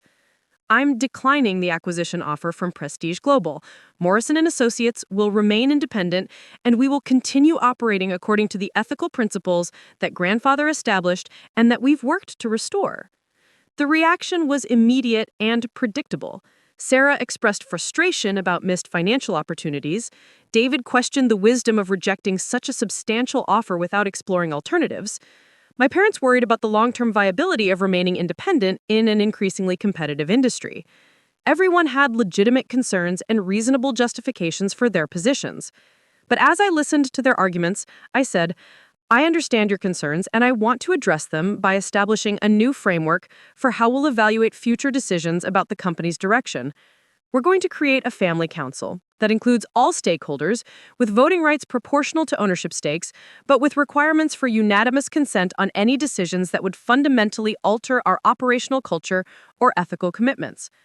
The proposal was designed to balance democratic family input with protection for the principles that defined our reformed company culture. Future decisions about expansion, acquisition offers, or strategic partnerships would require broad family consensus, but they couldn't override the ethical standards that had become central to our identity as a business. More importantly, the Family Council would formalize our commitment to transparency and all internal decision-making. Processes. No more secret meetings, no more deliberate exclusion of family members, no more information campaigns designed to manipulate rather than inform. Every significant choice would be discussed openly, with complete access to relevant data and genuine consideration of alternative perspectives. The structure I proposed was based on governance models I had studied at other family businesses that had successfully navigated generational transitions while maintaining their founding values. It wasn't perfect, and it wouldn't eliminate all potential conflicts, but it would provide mechanisms for addressing disagreements before they escalated into the kind of destructive battles that had characterized our recent history. 3 years after grandfather's will had revealed the true ownership structure of Morrison Associates, we had become something he would have recognized and admired.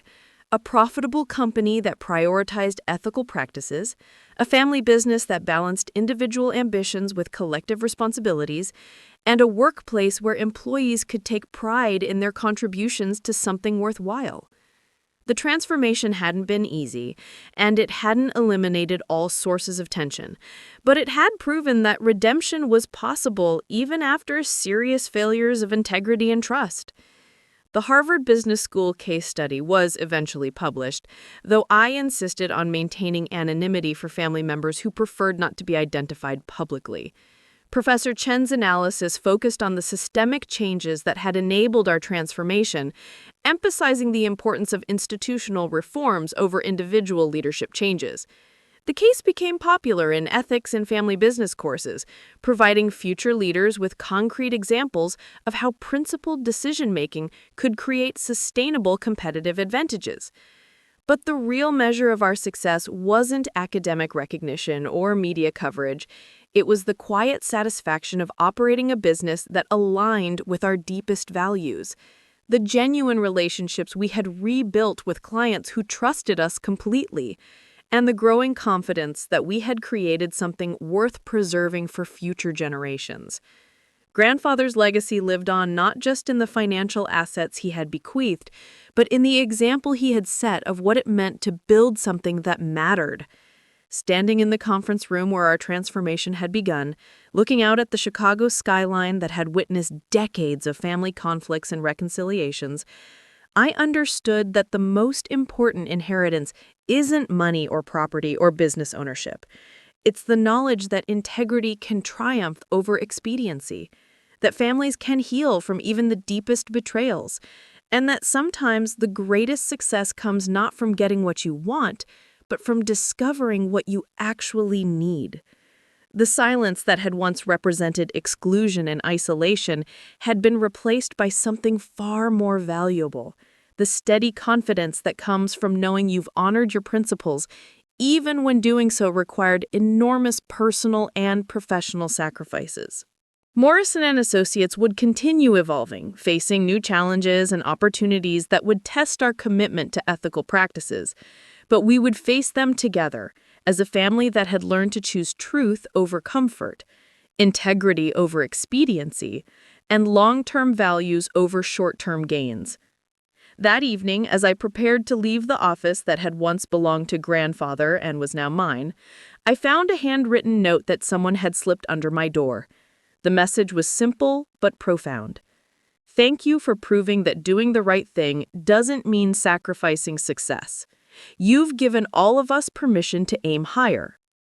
It was signed by Patricia Williams, but it could have come from any of our clients' employees or industry colleagues who had watched our transformation and found hope in our example. The invitation arrived on cream-colored paper with embossed letterhead that commanded attention even before reading the contents. The National Business Ethics Council was hosting their annual Leadership Excellence Awards ceremony, and Morrison Associates had been selected as the recipient of the Corporate Transformation Award. The recognition represented validation from the highest levels of American business leadership, acknowledging not just our financial recovery, but our commitment to rebuilding institutional integrity from the ground up. Emma, now 13, and increasingly curious about the family business that had shaped so much of her childhood, found me reading the invitation in my office during one of her after-school visits. She had developed a habit of stopping by Morrison Associates when her parents were in meetings, using our conference room for homework while absorbing the rhythms of professional life that would someday be part of her own decision-making process. "Aunt Maya," she said, looking up from her algebra textbook with the directness that had always characterized her questions about our family dynamics, "do you ever wonder what would have happened if you hadn't inherited the company? Like if Grandfather had kept his original will and left everything to Dad and Mom and Uncle David?" The question struck at something I had been contemplating more frequently as our transformation became a matter of public record and academic study. Would my family have eventually addressed their ethical problems without external pressure to change? Would the billing irregularities have escalated until they faced legal consequences? Would Morrison and Associates have survived the competitive pressures of an increasingly transparent business environment while maintaining practices that exploited client trust? "I think," I said carefully, "that people usually find ways to justify the choices they're already making. Without external pressure to change, it's easier to convince yourself that questionable practices are necessary for survival or that ethical concerns are luxuries you can't afford. Change is hard, and it usually requires some kind of crisis to motivate the effort." Emma nodded with the seriousness of someone who understood that adult conflicts often had deeper implications than children were initially told.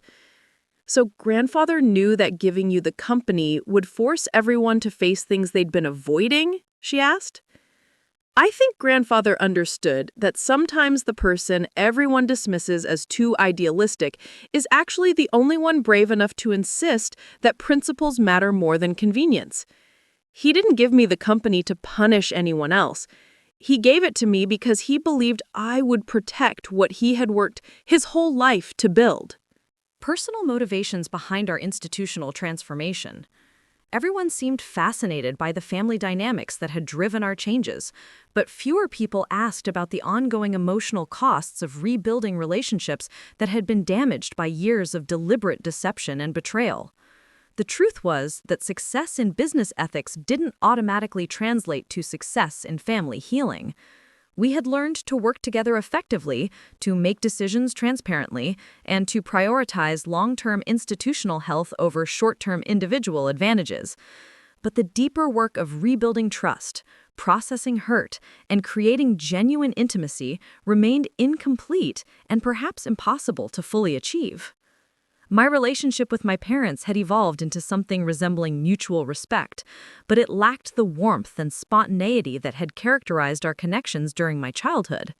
We could collaborate professionally and maintain civil personal interactions, but we couldn't completely forget the 3 years when they had systematically destroyed my reputation while enriching themselves through practices they knew were wrong. Some betrayals leave permanent scars, even after the wounds have healed and the damage has been addressed. David and I had developed the most functional relationship among the siblings, partly because his legal training had given him a framework for understanding institutional change, and partly because he had genuinely embraced the ethical standards we'd implemented. He had become one of our most effective advocates for transparent business practices, speaking at industry conferences about the competitive advantages of honest dealing and client-focused service delivery. Sarah's adaptation had been more complex and emotionally fraught.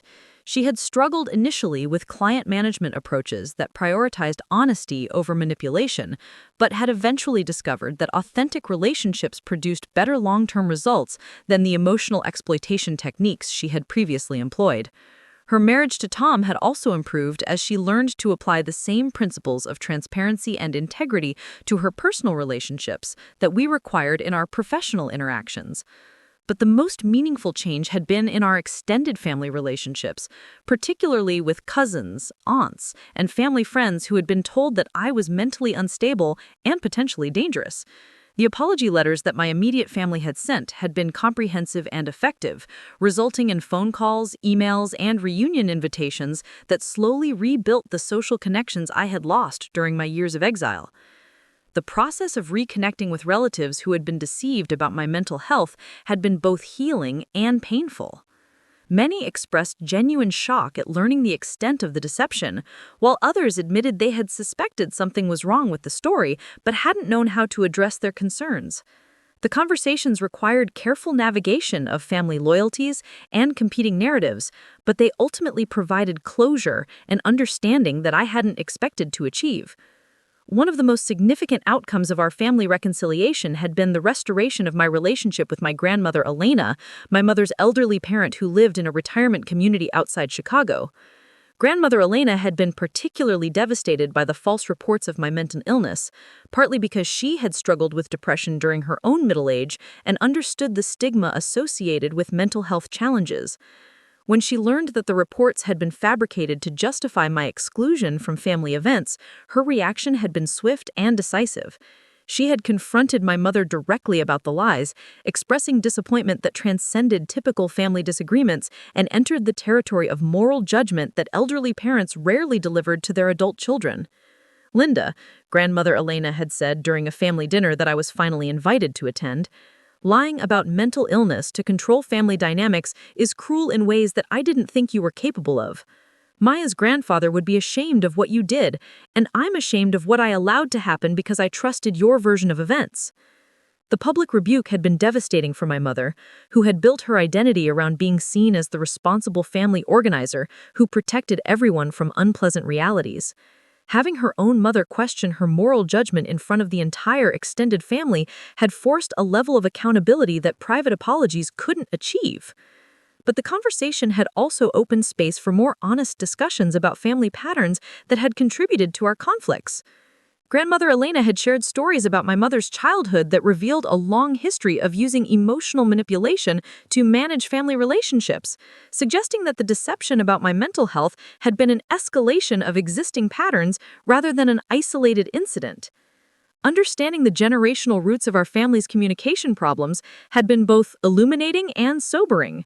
The tendency to prioritize image management over truth-telling, to exclude rather than address family members who raised uncomfortable questions, and to use emotional manipulation to maintain control had been passed down through multiple generations of our family. Breaking those patterns required more than business ethics training. It demanded fundamental changes in how we related to each other as people.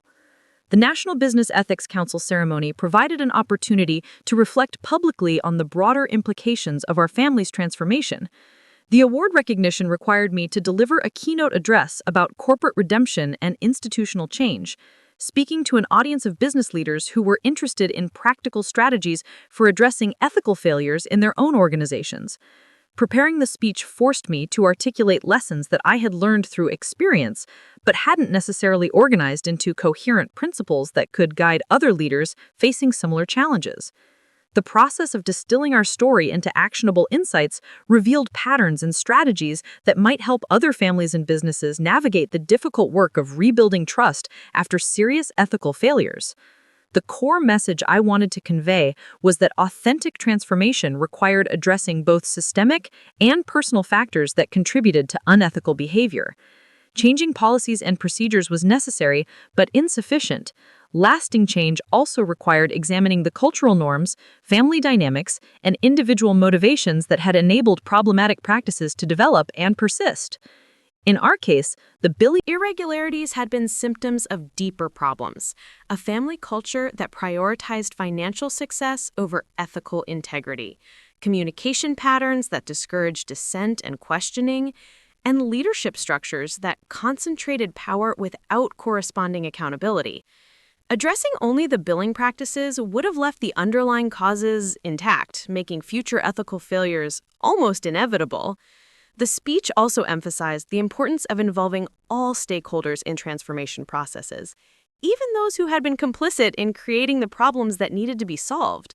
Complete exclusion of family members who had engaged in unethical behavior would have eliminated their institutional knowledge and created resentment that could have undermined our efforts. Instead, we had found ways to maintain their involvement while establishing new boundaries and oversight mechanisms that prevented the recurrence of problematic practices. But perhaps the most important insight was that ethical transformation required accepting the reality that some relationships might never fully recover from the betrayals that necessitated change in the first place. Business success and family healing were related but distinct objectives, and achieving one didn't guarantee achieving the other. Sometimes the most honest outcome was functional collaboration rather than genuine reconciliation. The ceremony itself was held at the Palmer House in downtown Chicago, a venue that provided symbolic resonance for our family's journey from conflict to collaboration. The same city where Morrison Associates had been founded by grandfather, where I had built Chen Strategic Solutions during my years of exile, and where we had slowly rebuilt institutional integrity through transparent practices and authentic communication. My entire family attended the ceremony, including Emma and her siblings, who were old enough to understand that they were witnessing something historically significant for our family legacy. The presence of 3 generations provided perspective on the long-term implications of the choices we had made during our transformation process. Accepting the award required acknowledging the contributions of everyone who had made our transformation possible, including family members who had initially resisted change, but eventually embraced new ways of operating and accepted new systems of accountability that limited their autonomy while improving our collective integrity. But the most meaningful part of the evening was the private family dinner that followed the ceremony, where we gathered to celebrate not just the public recognition, but the personal journey that had brought us to this point. The conversation was relaxed and genuine in ways that had seemed impossible during the early stages of our reconciliation process. Emma asked thoughtful questions about the business strategies that had enabled our transformation, while her younger cousins shared their own observations about how family dynamics had changed during their childhood. The adults discussed future challenges facing Morrison Associates and the consulting industry more broadly, but without the tension and mistrust that had characterized our previous family business discussions.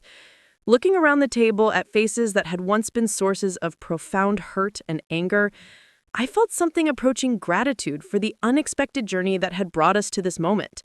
Not gratitude for the betrayals and deceptions that made transformation necessary, but appreciation for the possibility of redemption that grandfather's final will had created for all of us.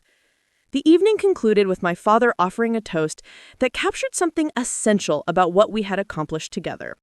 "To Maya," he said, raising his glass with genuine warmth, "who had the courage to insist that doing the right thing was more important than being comfortable, and who proved that families can learn to choose integrity over convenience when someone cares enough to demand better."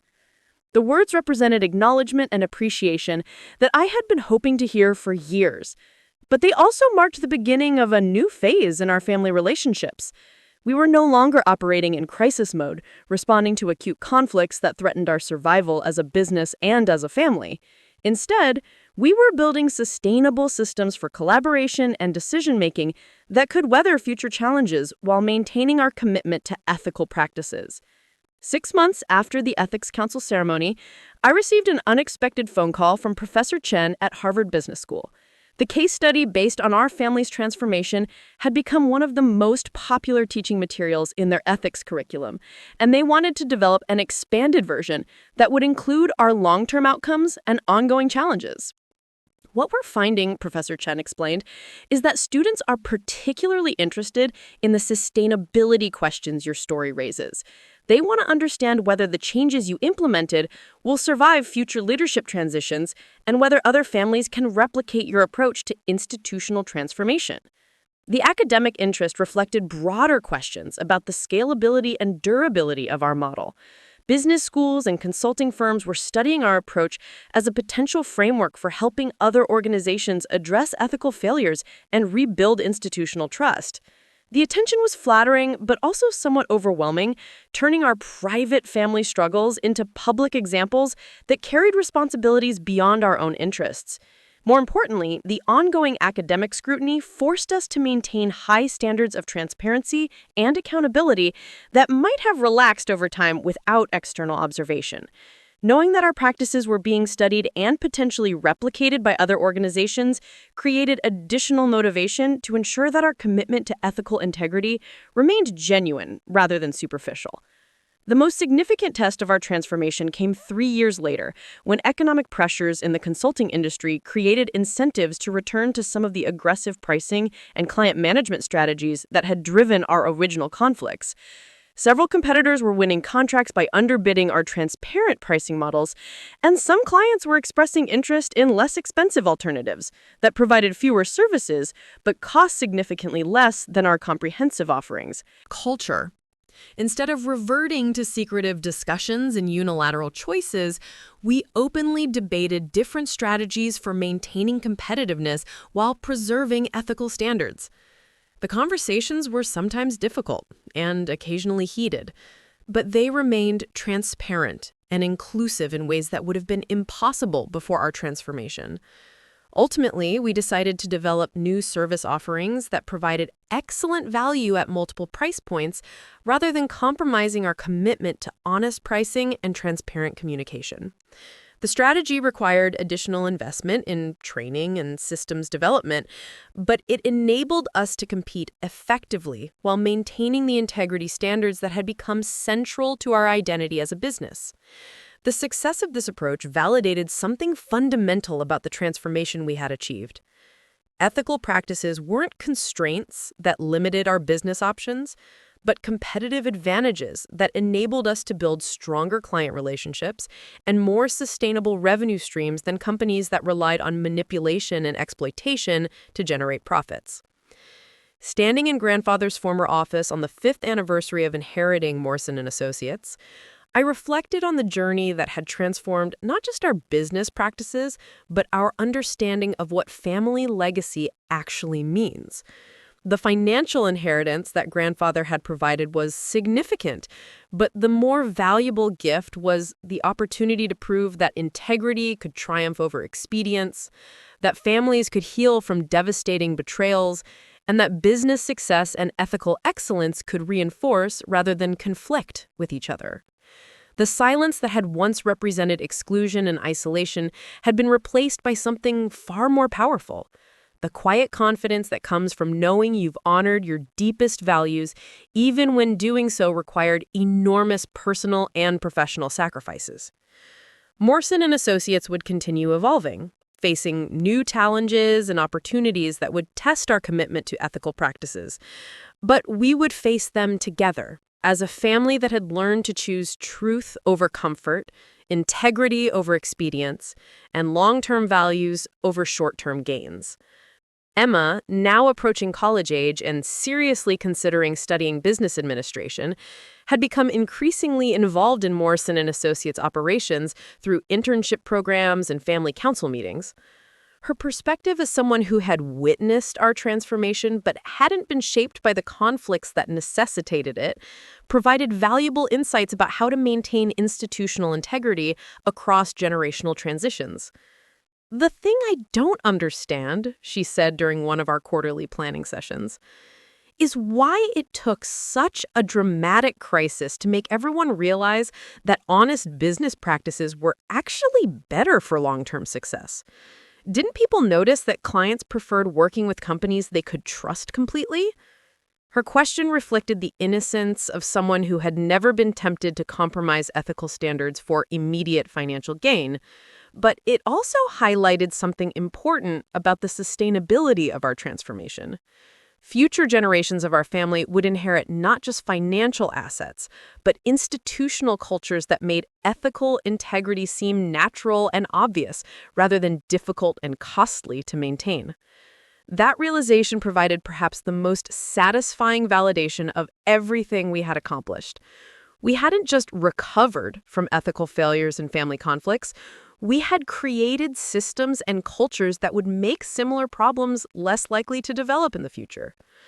Grandfather's legacy would live on not just in the financial success of Morrison & Associates, but in the example we had set for future generations about what it meant to build something worth preserving.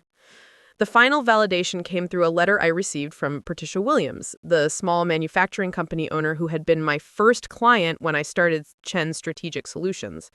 She was retiring after 40 years in business and wanted to thank me for demonstrating that consulting relationships could be built on genuine partnership rather than exploitation and manipulation. Maya, you showed me that business success doesn't require choosing between profitability and integrity. Your example gave me permission to raise my own standards for how I wanted to operate. And that decision made the last decade of my career more fulfilling than I thought was possible. Thank you for proving that doing the right thing doesn't mean sacrificing success.